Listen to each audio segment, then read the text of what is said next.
Reel तुम्हारे feed पे आई है, इसका मतलब है या तो तुम क्लास 12 पास करके कॉलेज चूज कर रहे हो या तो तुम कॉलेज चूज कर चुके हो। इन दोनों ही केसेस में एक ऐसा फ्रेमवर्क बताने वाला हूं जो तुम्हें कोई और नहीं बताएगा। And this framework costed me my entire college life, but तुम चिंता मत करो, तुम्हें फ्री में देने वाला हूं।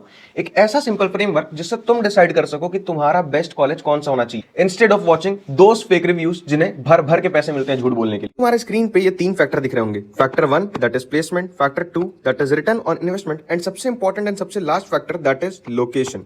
अब देखो, इन तीनों फैक्टर की मदद से तुम किसी भी कॉलेज को 3 कैटेगरी में डिवाइड कर सकते हो। Below average, second category is average, and the last and top most priority is OG colleges.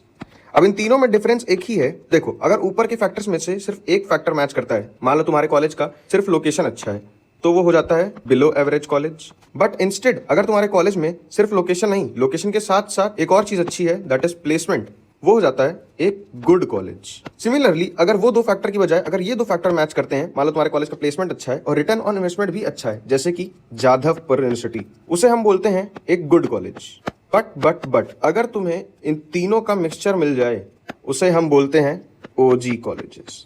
अभी भी फ्रेमवर्क तुम्हें समझ में नहीं आया तो चुपचाप कमेंट कर देना पीडीएफ, और उसका डिटेल्ड पीडीएफ विद एग्जांपल तुम्हें भेज दूंगा। फॉलो करने की कोई जरूरत नहीं है, बट हाँ, अगर कंटेंट पसंद आया तो इस रील को शेयर जरूर कर देना ताकि हर उस बच्चे तक पहुंच सके जो इस बार कॉलेज चूज करने वाला है।